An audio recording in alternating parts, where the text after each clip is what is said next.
intervención Esto no primaria. estaba grabando. Ya me lo proponía los mal para el día de hoy. Intervención primaria. Silencio. Estoy en quiz. ¿Yo dije prevención? Estoy preguntando intervención primaria. ¿Sabe o no sabe? Bueno, más no puedo hacer. ¿Dónde está el marcador? Hoy 4, vea, hoy 4 para que no tengamos. Bueno, vamos en 0. En 0. Defina intervención primaria. Intervención. Dios mío, pero se los dije, no, les voy a preguntar esto, Dios santo. Intervención. Estas son Porque las quiero que preguntas para el diferencien muy bien intervención de prevención. ¿Saben o no saben?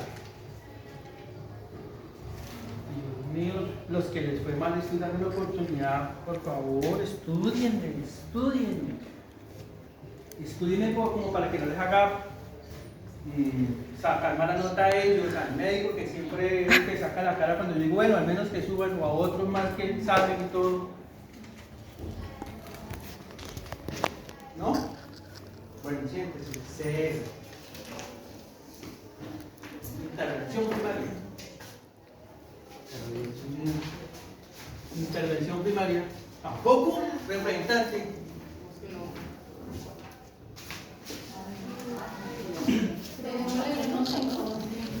¿Cómo? Por patico. Póngale unos 50. Por patico.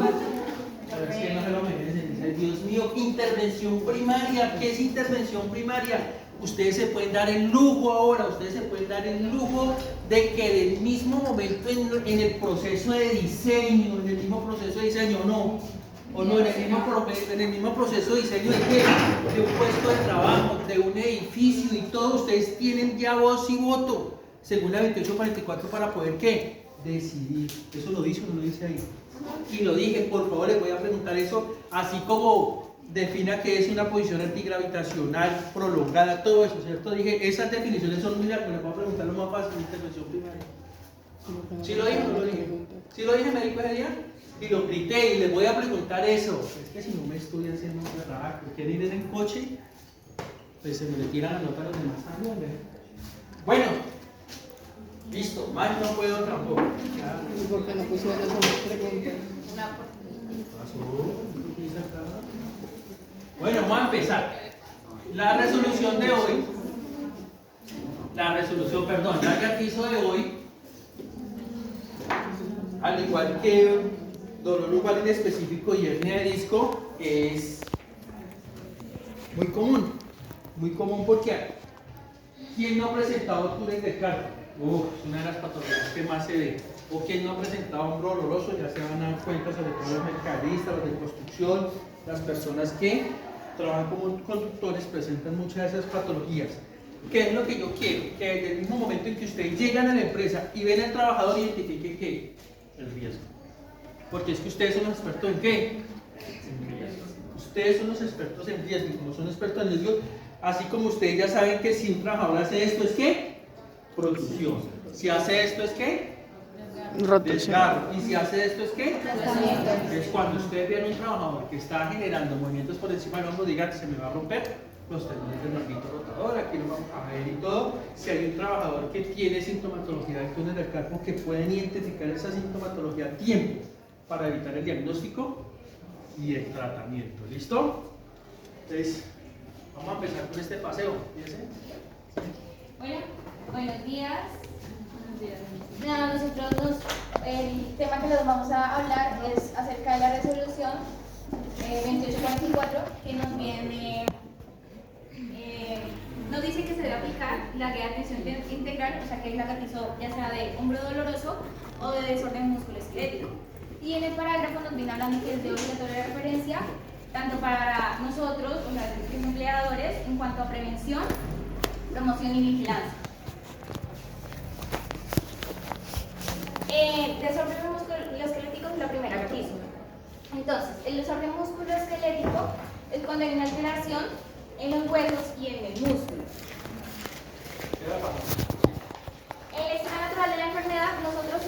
encargados del periodo patogénico, que es cuando hacemos prevención y vigilancia, prepatogénico, perdón, cuando hacemos prevención y vigilancia antes de que ocurra la enfermedad. En el periodo patogénico es cuando el trabajador ya está expuesto al factor de riesgo y la enfermedad se está iniciando. Y ahí es cuando aún podemos o retroceder al periodo prepatogénico, o sea, equilibrar la actividad ecológica, o ya si no hacemos la medida, el control de modo, tiempo y persona, modo, tiempo y lugar, pasa el periodo patogénico donde hay que hacer recuperación, incapacidad, y pues en este caso no ocurre la muerte, pero esos son. En el síndrome del túnel carpiano se dice que el síndrome del túnel carpiano es una alteración en el nervio mediano, es decir, es cuando este es el nervio mediano, él se altera, entonces él se inflama porque hay una presión. Entonces aquí lo vemos que está comprimido y el lugar que afecta el nervio mediano afecta los nuestros primeros dedos en total y afecta la mitad del cuarto, como se ve aquí en la imagen. Esos son los síntomas del síndrome del túnel carpiano. Perfecto. Si yo les pregunto en el parcial, menciónenme cuáles son los dedos que se encuentran afectados de forma total en el túnel del carpo. ¿Ustedes qué me contestan? 1, 2 y 3. 1, 2 y qué? 3. 3. ¿Quién dijo 4? ¿Quién dijo 4? Yo escuché por ahí 4. ¿Quién lo dijo? Espero que no haya sido nadie que esté exponiendo. Porque en forma total, ahí está, en forma total, ¿cuáles son los que están afectando? El 1, el 2 y el 3. El 1, el 2 y el 3, porque el cuarto, ¿cómo se afecta? La mitad. La mitad. ¿Listo? Entonces, si nos quedó claro, pregunta de parcial, mencione cuáles son los dedos que se comprometen de forma total en el túnel del carpo, 1, 2 y 3, porque el cuarto es solamente, ¿qué? La mitad. Memoricen en esa foto, ¿no? Memoricen en esa foto porque esa foto puede salir una pregunta de parcial. Diga. La siguiente pregunta. Bueno, se dice que la muñeca tiene arcos de movimiento. Entonces, la muñeca tiene lo que es esto, levantar el dedo. Vamos a hacer los arcos de movilidad, ¿ya? Sí. Arriba todo el mundo, esa es la pausa activa. Cada vez que vayamos a hacer arcos de movilidad, arriba todo el mundo, porque yo creo que me los memorice.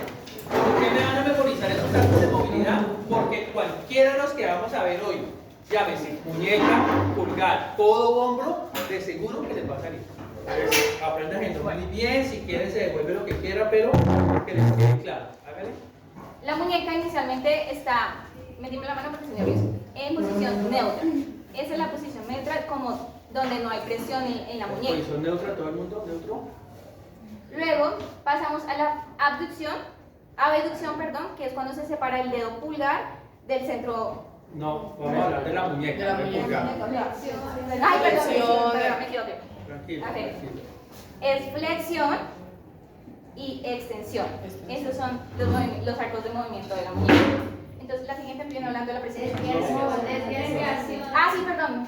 Desviación cubital. Bueno, entonces aquí hay desviación cubital, que este es el cúbito, y desviación radial, que es hacia este lado porque este es el radio. Esos son los arcos de movimiento de la muñeca. Entonces, pues vamos a repasar ahora si sin equivocarnos. Los movimientos normales de la muñeca, ¿cuáles son? Neutro. Flexión.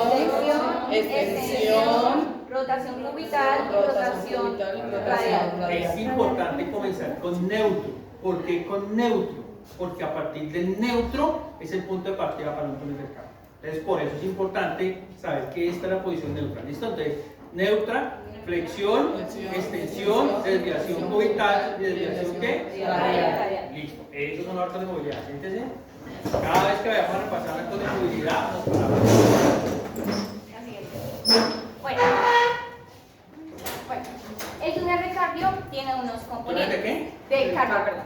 Tiene dos componentes. Que está el continente, que es la parte ósea, y el contenido, que es la parte donde están los vasos, las venas y los nervios. Entonces, en el continente nos viene hablando que está compuesto por los huesos del carpo, que son estos que están acá. La falange proximal es la que está aquí, más cerca de la mano. Bueno, la parte inicial del dedo. La falange medial, que está siguiente. y la distal que está de últimas. Así. Y luego también decimos que el túnel de carpio tiene tiene techo, piso y paredes.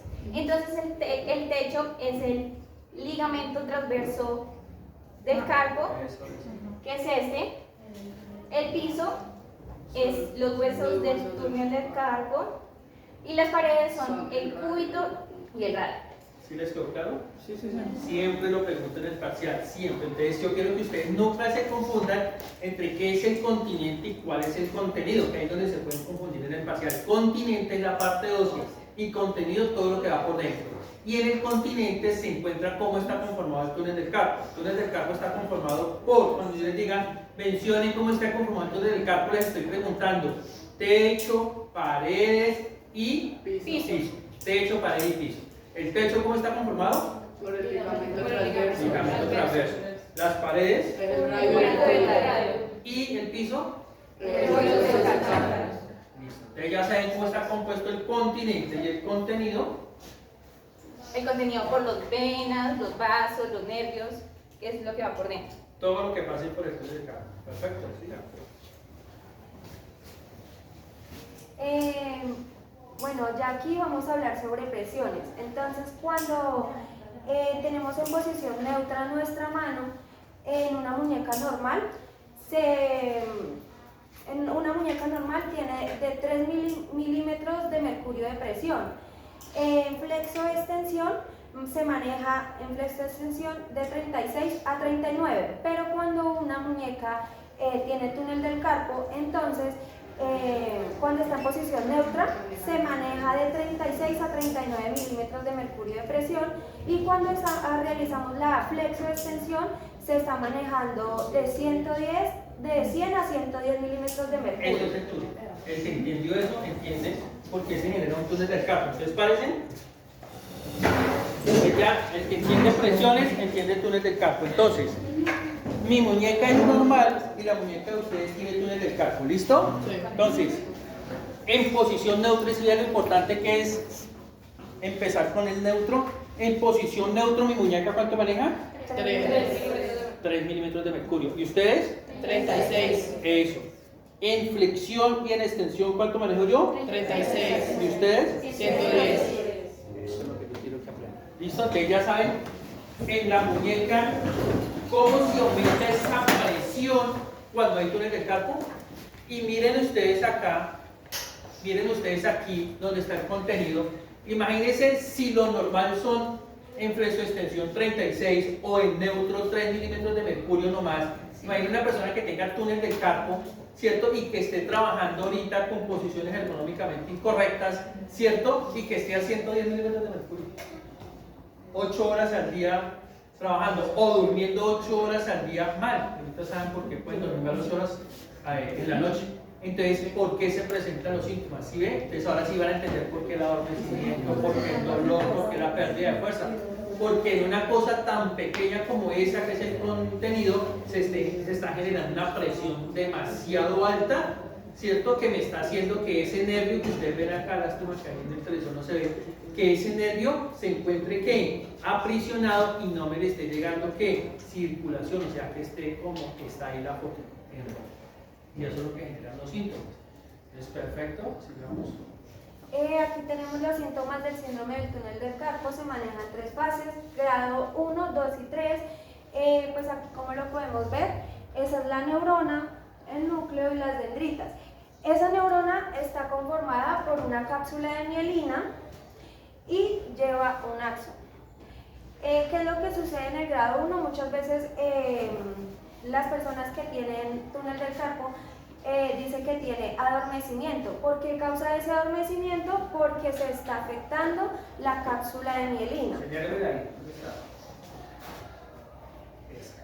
Es la parte externa de qué? De la neurona. Entonces, el grado 1, si un trabajador les dice, oye, es que se me está durmiendo la mano, se me está durmiendo la mano, ustedes piensen en que es un túnel del carpo hasta ahora fase 1, que está haciendo el problema únicamente en la parte externa de la neurona, que se llama cápsula de mielina. Perfecto. En el grado 2, pues ya es cuando se presenta el adormecimiento, pero además de eso se va teniendo pues como una pérdida de fuerza.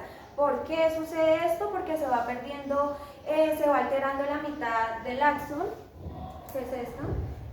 Se va perdiendo la mitad del axón, entonces por eso causa la pérdida de la fuerza, porque Exacto. se altera la mitad. ¿Cómo le dicen a uno de los trabajadores, doctor, siento mucho adormecimiento y qué veo yo? Que yo cojo las cosas, no se me caen, pero al tiempo, ¿qué pasa? La suelto.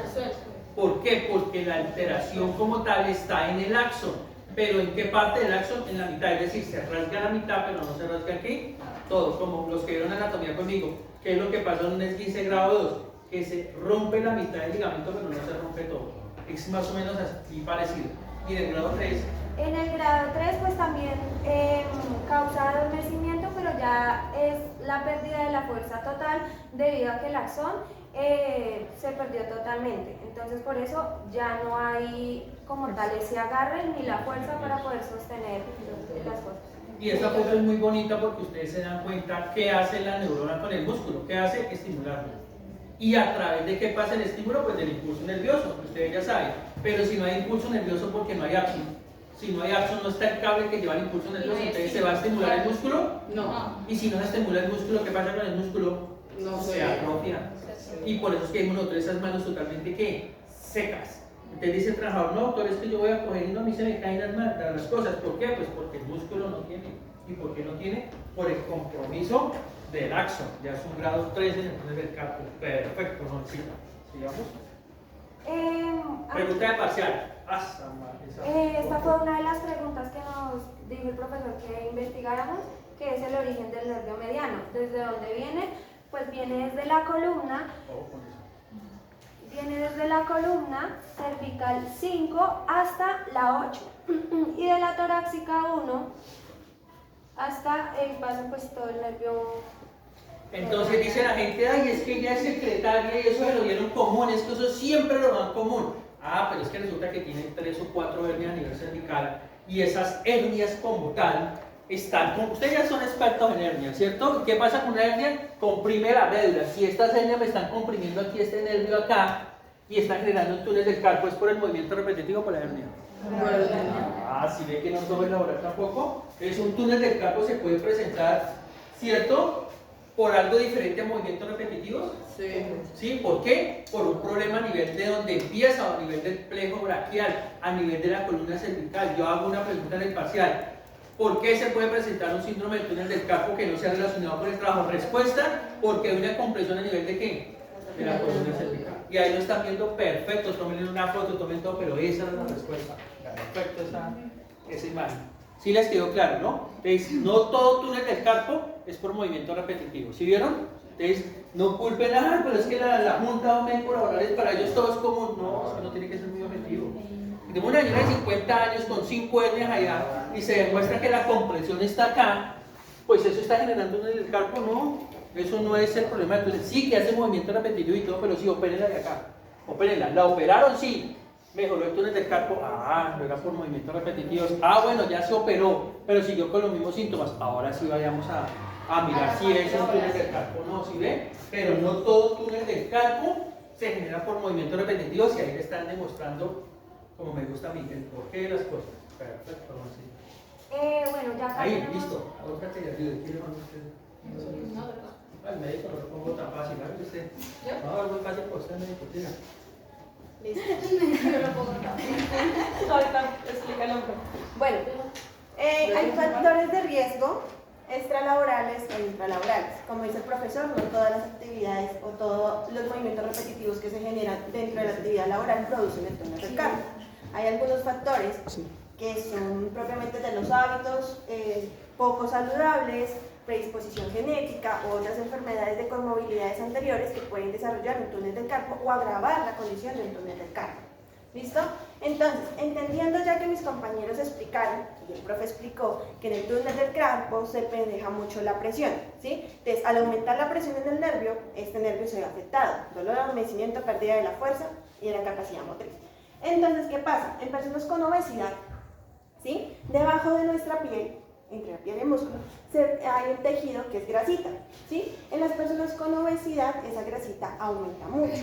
Al aumentar genera una presión aún mayor a la presión que ya hay de por sí en una persona con túnel de carpo, bien sea en posición de reposo o flexoextensión. Entonces, si de por sí, por favor todos tómense la muñeca y apriétenla lo más fuerte que puedan. Si de por sí esto ya causa dolor, que es la compresión que tiene una persona con túnel del carpo, ahora imagínense que tuviesen el doble de fuerza en ese momento por la presión que genera la obesidad. Ahí podemos entender realmente el compromiso que hay y la relación que hay entre la obesidad y el aumento de la sintomatología y relación con el túnel del carpo en cuanto a la obesidad. En cuanto a la gestación, resulta que las personitas que están en gestación, las mujeres en gestación, hay dos condiciones. La primera, el aumento de peso, evidentemente por la condición. Y la segunda, algo que se dema, que es que se hinchan. ¿Sí? Hay una retención de líquidos. Tú le ves los pies así hinchadísimos y esto en los últimos meses igual pasa con las muñecas. Entonces lo podemos relacionar algo similar a la obesidad, pero entendamos que aquí es grasa, ¿no? Esto es una condición que puede mejorar, pero en algunas personas también puede aumentar, en las mujeres embarazadas, la presión arterial. Entonces esto genera un estado de preeclampsia que aumenta aún más la presión que hay ya de por sí a las cositas que ya habíamos nombrado. ¿Listo? Ahora tenemos lesiones como estas que son fracturas. ¿Sí? Evidentemente hay un compromiso óseo, hay un compromiso muscular y una posible afectación del nervio por la posición donde se lesionó, ¿vale? Entonces, diabetes, quisiera explicar esto primero. La diabetes tiene algo muy importante. No sé si ustedes, algunos abuelitos o los que tienen abuelitos que son diabéticos dicen, es que me pasan unos calambres horribles en las piernas, unos corrientazos terribles. Resulta que la diabetes tiene una condición y que va dañando los nervios, ¿sí? Eso se llama neuropatía diabética. Los diabéticos también tienen otra condición y es nefropatía diabética, que se le dañan los riñones, se le dañan los nervios y ahí hay otra, nervios, riñones y lo visual. Entonces ahí hay un compromiso también en lo visual, entonces van a tener una retinopatía diabética. ¿Listo? Entonces, ¿qué pasa? Si nosotros tenemos un trabajador con diabetes que no es controlado, que no se toma sus medicamentos como son sus insulinas, que no va a los controles de crónicos, que fuera de eso tiene malos hábitos alimenticios y nos está generando síntomas de túnel del carpo, pues evidentemente aquí vamos a decir que no es por los movimientos repetitivos propiamente la actividad laboral, sino que es propiamente algo externo, algo del trabajador, en lo cual nosotros podemos procesar. El ganglión. ¿Tú todavía? Venga para acá. El ganglión. ¿Me salió otra vez? Sí. Pero ya sabe qué hacer, ¿no?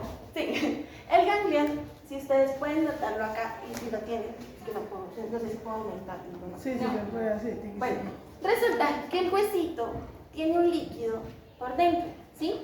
En algunas personas hay una pequeña fisurita acá que con algunas presiones, algún movimiento o alguna fuerza, ese líquido se sale y hace una bombita. ¿Sí? Entonces, ¿qué pasa? Esa bombita, no, pero suelta la mano, eso, suelta la mano. Esa bombita lo que hace es que hay un líquido que no pertenece ahí porque debe estar dentro del hueso por fuera y está justo en la posición donde pasa el nervio, ¿sí? Entonces, esa bombita, esa presión, ese líquido que no pertenece ahí está generando una presión adicional. Como es un líquido que está ahí encapsuladito, y entonces lo podemos ingresar de nuevo. Con esto mejoramos la sintomatología y también mejoramos la parte visual. Entonces, ¿qué hacemos cuando se encuentra un coso de este? Como dijo el profesor, no se coloca saliva y se soba para que se desaparezca. No, lo que se hace es simplemente... Lo que se hace es identificar la zona donde está. Ustedes pueden identificarla porque parece una bombita de agua. Es más bien durita, ¿sí?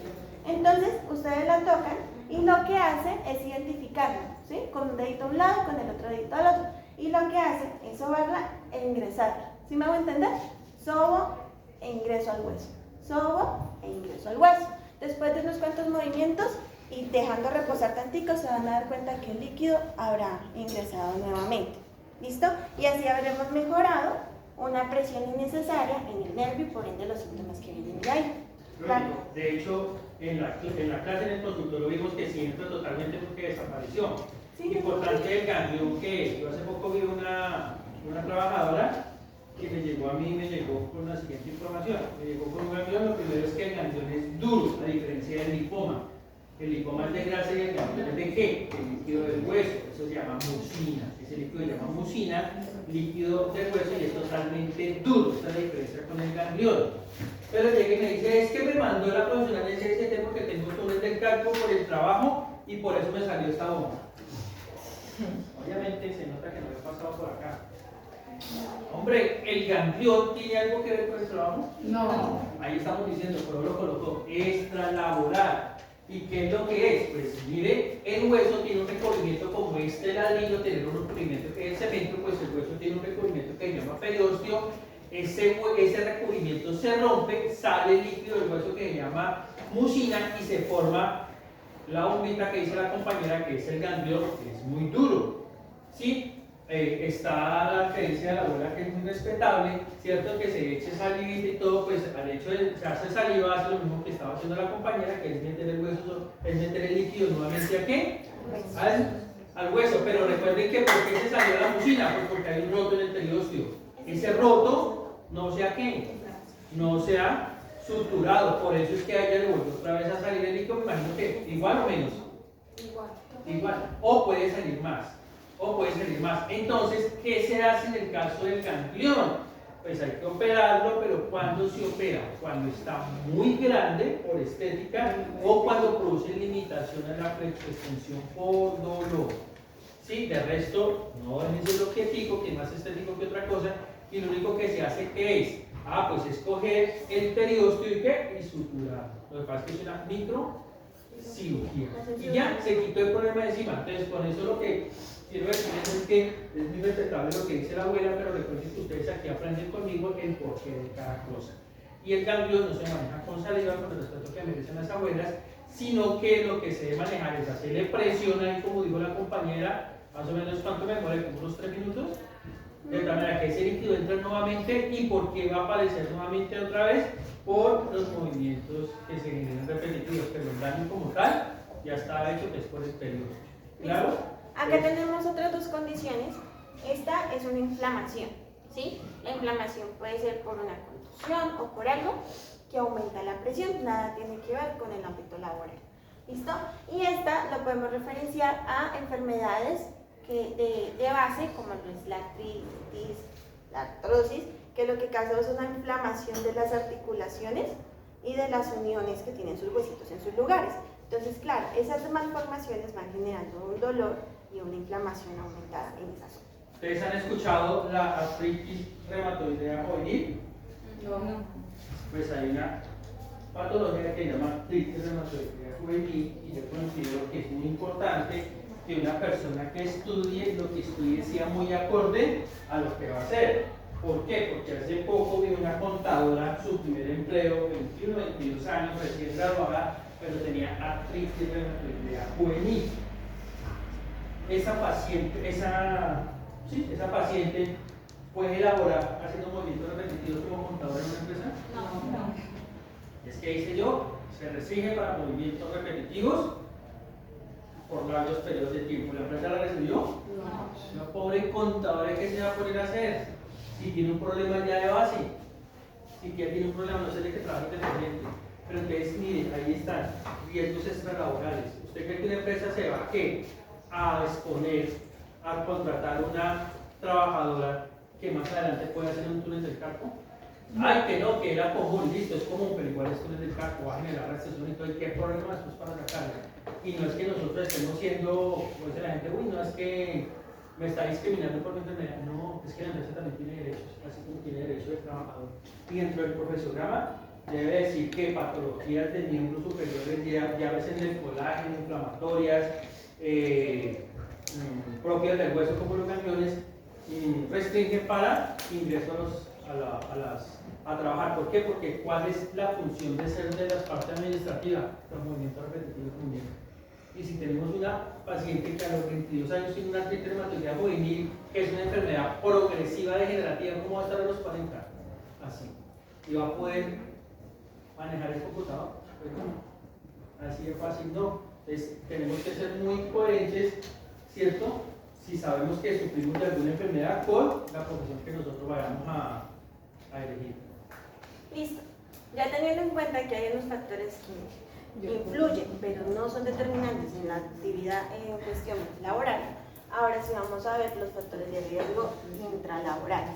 Acá, pues, lo primero es que surge la duda de por qué una embarazada, casi ahorita estábamos hablando que la embarazada es algo extralaboral y intralaboral.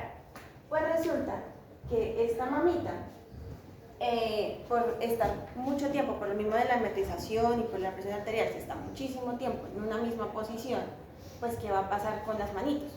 Si ya están inflamadas, si ya tiene el dolor y tiene que estar 8, 12, 10 horas haciendo una misma actividad, la presión va a aumentar. Entonces aquí es donde el profesor nos explicó la palabra depende. Siempre tenemos que mirar las condiciones de los trabajadores en general, no solo las condiciones de su área de trabajo, sino las condiciones de él propio en ese momento, ¿sí? Entonces acá nos colocó un ejemplo y una aclaración, y es que no todo depende de la edad, ¿sí? No toda persona que sea mayor significa que debamos colocarle más atención, y no toda persona que sea joven debemos restarse, sino que debemos direccionar nuestra atención a aquellos que tengan una mayor probabilidad de riesgo de sufrir alguna lesión, alguna enfermedad, en este caso el del cardio.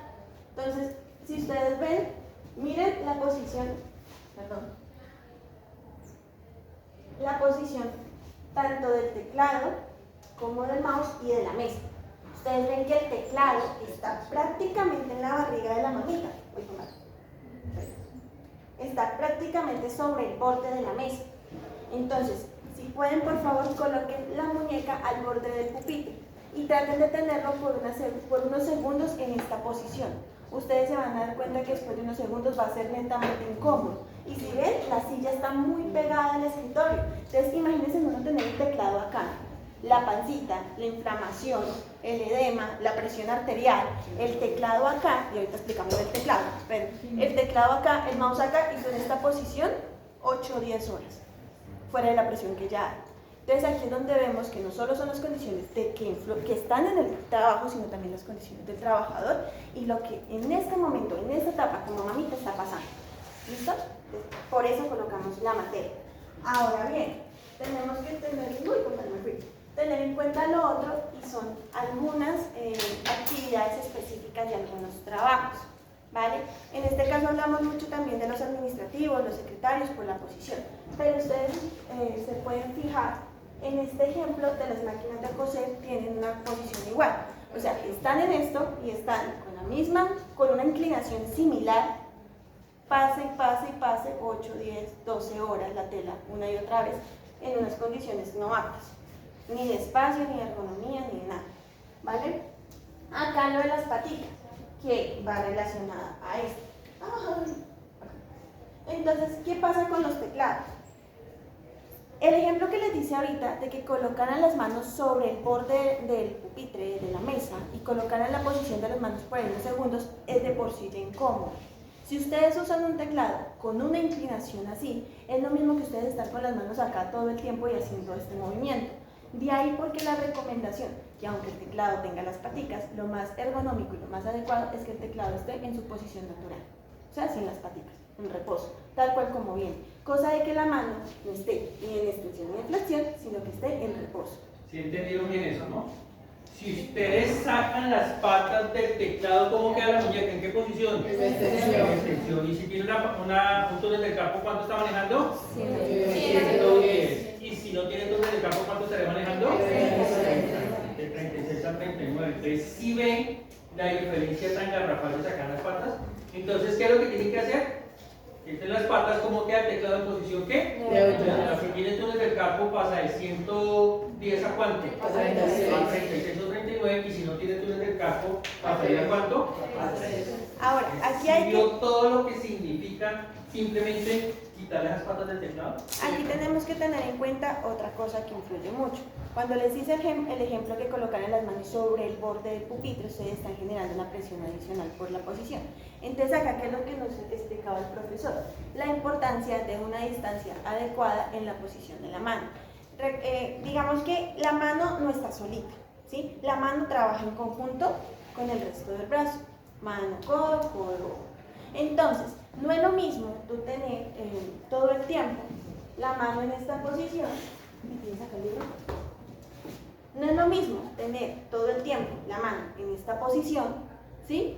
A tener las manos en posición de reposo, ¿sí? Si el teclado está acá y hay unos 14 o 15 centímetros del borde de la mesa a donde está el teclado, que es lo que yo voy a usar, pues mi mano no va a tener que hacer ni una flexión ni una extensión, sino que va a estar en reposo, va a estar apoyada. No le voy a generar una presión adicional o una carga adicional, sino que va a estar en reposo y me va a ser mucho más fácil y sencilla la actividad si es prolongada en cuanto a tiempo y en cuanto a intensidad. ¿Ahí? Ahora, aquí es donde vamos a explicar lo que el profesor decía, la relación entre el dormir y el trabajar en cuanto al túnel del carpo. ¿Por qué? Hay muchas personas, por no decir la mayoría, que nosotros dormimos con las manos así. O así. O así. ¿Sí? O cogemos la almohada, la arropamos y hacemos esto. No estoy en el celular así. Entonces, imagínense todo el peso de la cabeza, del cuerpo, de la posición, durante horas de descanso y de sueño, haciendo una flexión o una extensión prolongada. ¿Sí? Entonces, claro, cuando se levanta, va a levantarse con los síntomas y fuera de eso tiene 8 o 10 horas que estar laborando en una posición y en los patrones repetitivos y con una carga de presión aumentada. Entonces, ahí está la importancia. ¿Por qué no se usa férula completa del túnel del carpo en el trabajo? ¿Por qué? Porque ella aquí abajo viene dura. ¿Por qué? Porque precisamente lo que necesitamos es que el nervio descanse, que esto descanse, no que se genere presión. Entonces causan una limitación de la movilidad. ¿Qué es lo que se dice? Que esta férula es para las noches. ¿Para qué? Para que en las noches la mano pueda descansar y no cometamos el error de generar una presión innecesaria por malos hábitos a la hora de dormir, ¿sí? Entonces, ¿qué es lo que se dice? No coloquen la férula o como profesionales en seguridad y salud del trabajo, si recomienda la férula, explícale al trabajador, hey, la férula es para descanso, la férula se coloca toda la noche.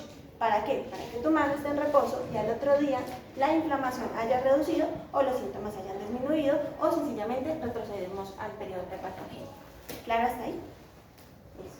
Ahora, vamos a las pausas activas. Importante lo que ya dice. Entonces, si ve que nosotros normalmente dormimos en flexión o en extensión, por eso es que los trabajadores le consultan al médico, nos consultan a nosotros los médicos y nos dicen es que no puedo dormir. Y una de las cosas graves es que un trabajador no duerma, por el riesgo de accidente de trabajo y por la irritabilidad que eso produce. Entonces, lo que dice la compañera, el objetivo de la férula, ¿cuál es? Pues mantener en posición neutra la muñeca en la noche, de tal manera que si él la va a poner en flexión o en extensión no pueda, porque siempre va a quedar en ¿qué? En neutro. Quiere decir que el trabajador en la noche pasó de 110 a ¿cuánto? A 36. ¿Los síntomas mejoraron muchísimo? Claro. ¿Pudo dormir? Pues claro que sí. La férula es únicamente de uso en la noche, porque en el día, ¿quién está haciendo la función de férula?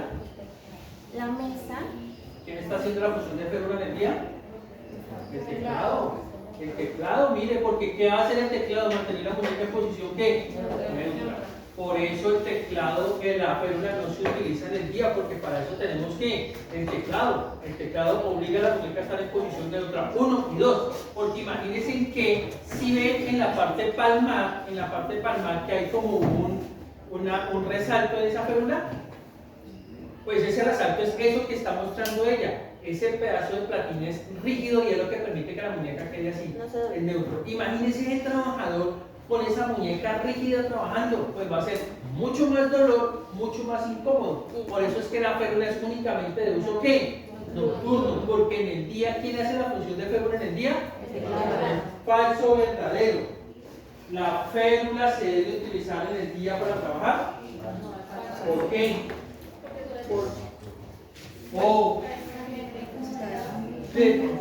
De todos los componentes de un puesto de trabajo en la secretaria, ¿quién es la que hace función de férula? Fácil o no fácil las preguntas del parcial. Fácil o no fácil las preguntas del parcial. Entonces ya les queda claro que férula, 0 trabajador en el día. Que teclado, 0 patas, porque la función del teclado es hacer de férula, pero en el día. Ahora, acá tenemos que tener algo en cuenta, y no solo son los ejercicios de pausa activa, sino también unos ejercicios que nos dan pistas de un posible túnel del carpo. Entonces, por favor, todos van a tener los brazos horizontales y van a hacer así, como si estuvieran rezando, como los angelitos cuando nos los ponían así a rezar en la noche. Ahora, van a hacer una presión hacia adentro, como si estuvieran apretando una bomba, ¿haga de cuenta? Hacia adentro durante 1 minuto. Una persona que tenga túnel del carpo, como pasa por acá, y aquí lo estamos bloqueando y le estamos generando una presión, esta posición no la va a aguantar por muchos segundos. ¿Por qué? Porque va a generar un dolor quemante, un dolor irradiante, ¿sí? Entonces, si hacemos lo mismo, pero hacia abajo, se genera más presión. Entonces, aquí es donde vamos a tener que algunas personas... La posición hacia abajo es así. Es al revés. Pero esto también funciona, profe, yo lo veo y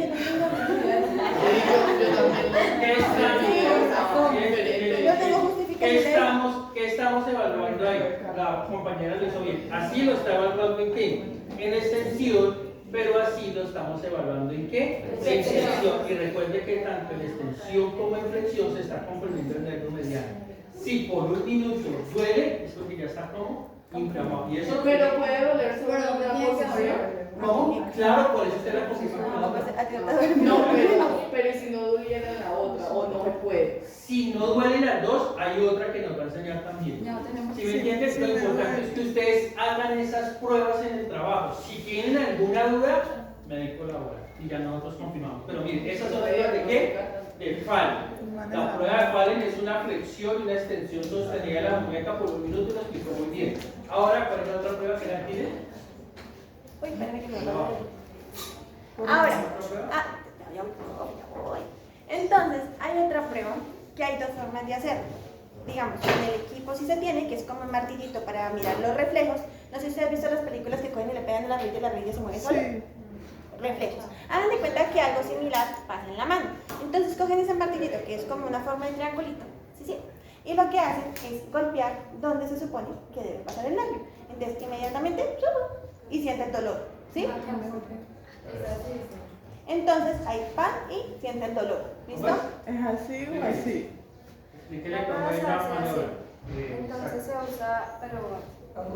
Así, Entonces, por eso con se el la pegan. martillito se golpea. Y es ahí, no es aquí en el dorso, sino ahí. Debe Perfecto. sentir dolor. Esas pruebas se llaman Tinel y Fanel y esas son las que se deben de O sea, pues, hacer por parte de ustedes. En el caso de que haya alguna duda, pues pasen con nosotros los médicos laborales. Y eso, la idea es que la aprendan para que lo puedan hacer en el trabajo. Y bueno, las cosas activas, ¿no? Entonces, hablemos de las pausas activas. Hablemos de las pausas activas. ¿Vale? Hagan las pausas activas.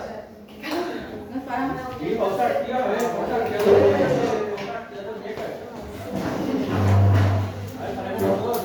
Una dormir la muñeca, luego la acomodo para que se me desaduerme y vuelvo y la pongo así. Porque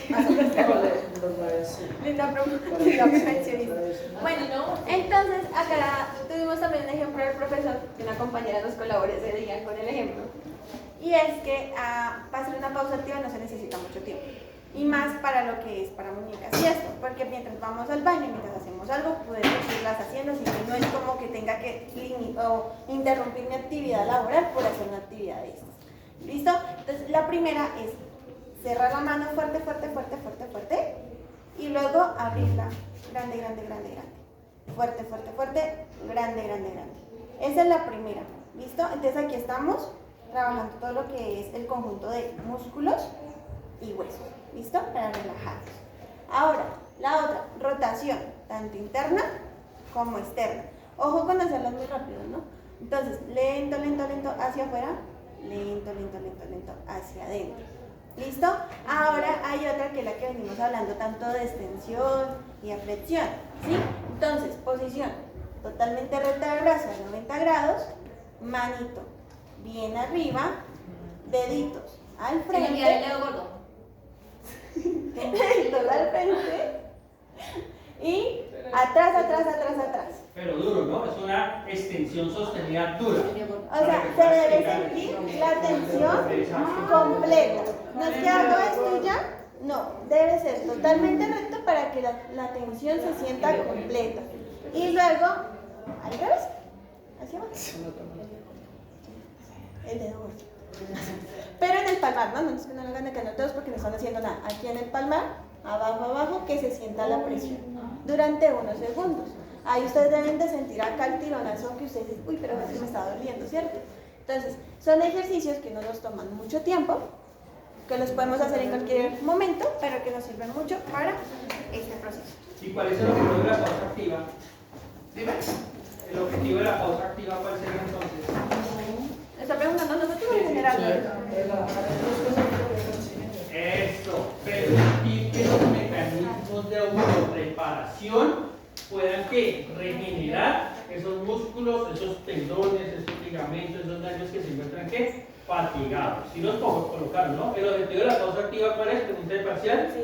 Permitir que los mecanismos de autorreparación regeneren esos músculos, tendones, nervios, vasos que se encuentran ¿qué? Fatigados. Y ahí es muy importante que ustedes, que hacen positivo a las redes donde yo estoy, ya tienen las pausas activas en el computador.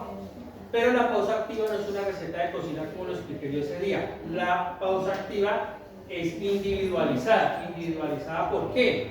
Porque no es lo mismo una pausa activa para una persona que para otra. ¿Sí me hago entender? Una persona que no tenga ninguna patología, ¿cierto? Que sea de 50 años y otra persona que no tenga ninguna patología que sea de 50 años, pues los mecanismos de autorreparación de la persona de 50 años son más lentos, requeriría más tiempo.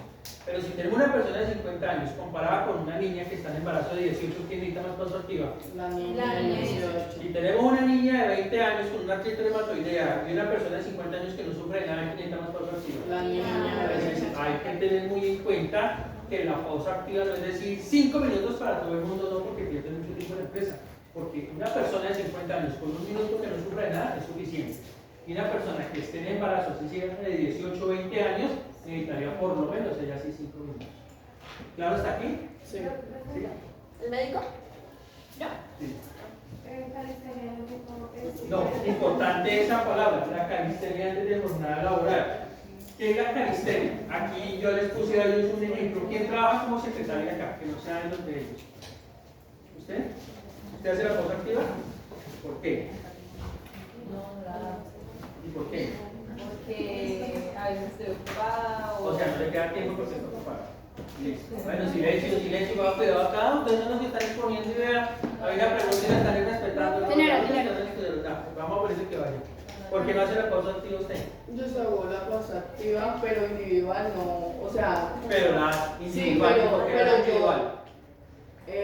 Porque yo sí tengo las prácticas del teclado. Pero si tiene la oportunidad de quitárselo, o sea, de hablar, Sí. porque ya sabe que eso no sirve para nada, ¿no? Ahora yo le voy a hacer una pregunta a usted. ¿Usted no le queda tiempo para el trabajo? ¿No le queda tiempo de hacer las cosas por el trabajo? No, la verdad sí que, sinceramente, yo tengo ya conocimiento de esto. A veces No le ha quedado conciencia. o simplemente digo, ¿Ustedes se escucharon el ejemplo que yo puse?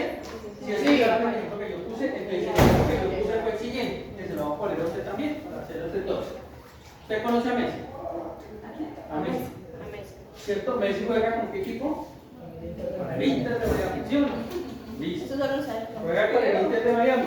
¿Cuánto le costó al Inter de Miami Messi? Mucho dinero, ¿cierto? Demasiada plata. Sobre todo, ¿qué es lo que más vale Messi? Las piernas. Valdrán tanto que él mismo las aseguró por una cantidad de millones de dólares. Imagínense eso. ¿El Inter de Miami podría a jugar a Messi sin calentar? No. ¿Por qué? porque puede ocasionar una fractura. Una lesión. No, O sea, un ¿cuánto desgarre, vale un una desgarre. lesión de Messi? ¿Ellos se arriesgarían a eso?